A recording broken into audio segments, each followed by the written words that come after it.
नमस्कार किसान भाइयों, क्या आप पशुपालन या डेयरी व्यवसाय करते हो या फिर करने की सोच रहे हो? तो भैया ये 5 मिनट की मेरी वीडियो आज पूरी देख लेना, पक्का मैं आपको लाखों रुपए के नुकसान से बचा दूंगा। आप सोच रहे होंगे यार ये कैसी बात कर रहा है राजेंद्र पाल भाई, यार डेयरी व्यवसाय में पशुपालन में नुकसान, ये किस चिड़िया का नाम है? तो भाई सुनो, हर साल हमारे देश में हजारों की संख्या में युवा या फिर किसान भाई है ना, वो इस व्यवसाय में आते हैं, मतलब डेयरी व्यवसाय में आते हैं, और उनमें से बहुत कम % किसान ही उनसे अच्छे पैसे कमा पाते हैं, बल्कि मैं ये बोल रहा हूँ 80% किसान है ना इस व्यवसाय के अंदर फेल हो जाते हैं, या फिर उनका जो ये व्यवसाय है वो मुनाफे की बजाय घाटे में कंटिन्यू चलता रहता है, रन होता रहता है। इसके पीछे की जो वजह है ना, वो मैं भी काफी दिनों से रिसर्च कर रहा था। मैं खुद भी एक किसान हूँ, मेरे पास भी आप देख पा रहे होंगे 2 बढ़िया नस्ल की भैंसें हैं मेरी घर की जरूरत के अनुसार। मैं कोई बड़ा व्यवसाय नहीं करता हूँ, ना ही कोई बड़ा मैं डेयरी व्यवसायी हूँ। जहां तक मेरी बातें होती रहती है, जो पशुपालन करने वाले किसान है या फिर जो बड़े स्केल के ऊपर डेयरी व्यवसाय करते हैं, उन किसानों से मैं जहां तक भी उनसे बातें किए,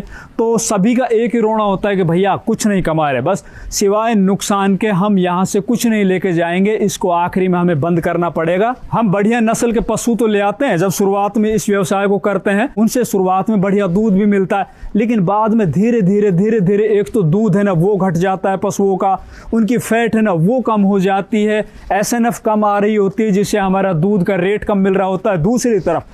डेयरी व्यवसाय पशुपालन के अंदर सबसे बड़ी जो समस्या अब निकल के आ रही है, या फिर इस व्यवसाय को फेल करने में सबसे अग्रणी जो समस्या है ना, वो है भैया पशुओं का बार बार रिपीट होना। वो बार बार रिपीट होती है, उनको आप आगे की कराते हो, फिर दोबारा आगे की करानी पड़ती है, और बहुत से पशु तो इसके अंदर खराब हो जाते हैं, उनको यूं ही औने पौने दामों के अंदर बेचना पड़ता है। इन सभी समस्याओं को देखने के बाद या फिर सुनने के बाद मैंने एक रिसर्च निकाला, अपने पशुओं के ऊपर भी मैंने ये बातें लागू की कि यार आखिर समस्या क्या है। हमारे जो पशुपालक भाई है ना, वो बढ़िया किस्म के पशु तो ला के बांधते हैं, लेकिन फिर भी वो मुनाफे के अंदर क्यों नहीं है? तो उनके पीछे निकल के आया कि भैया आप जब तक आप अपने पशुओं को संतुलित मात्रा में पशु आहार नहीं खिलाओगे, तब तक ये जो पशु है ना तो ये बढ़िया दूध दे पाएंगे, ना इनकी बढ़िया फैट निकलेगी, ना बढ़िया इनकी SNF निकलेगी, और ये बार बार जो रिपीट होने वाली प्रॉब्लम है ना, वो भी कहीं ना कहीं इसी से जुड़ी हुई है। क्योंकि पशुओं को अगर पूरक पोषक आहार संतुलित मात्रा में नहीं मिलेगा तो इनके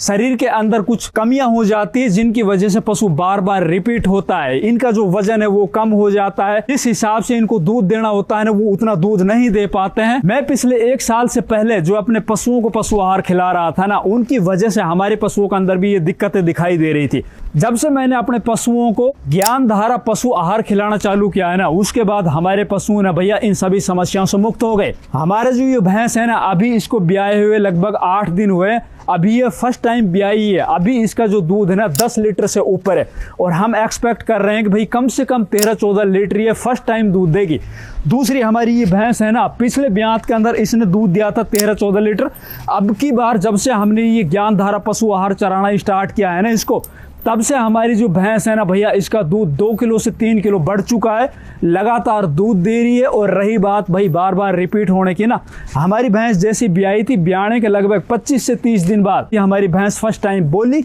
मतलब वो हीट में आई, हमने उस टाइम पर इसको आगे की कराया, और ये आज लगभग 5 महीने से ऊपर के आगे की है। दूसरा, पिछले ब्यात के अंदर जब हम कोई दूसरा पशु आहार चरा रहे थे ना, उसके अंदर हमारा पशु है ना, वो ब्याने से लगभग 4-5 महीने पहले ही दूध देना बंद कर देती, वो पाँव मारना चालू कर देती थी।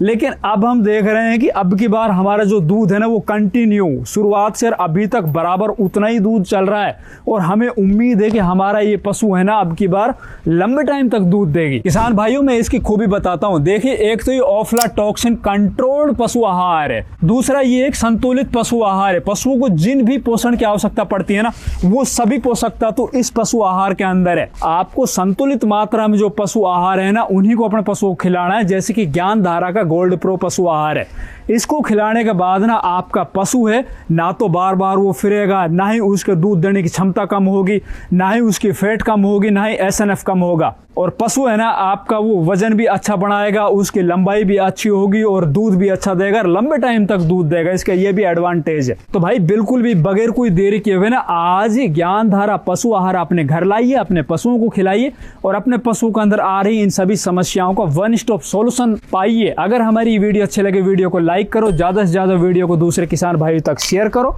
चैनल अभी तक सब्सक्राइब नहीं किया तो प्लीज चैनल भी सब्सक्राइब कर लो। धन्यवाद।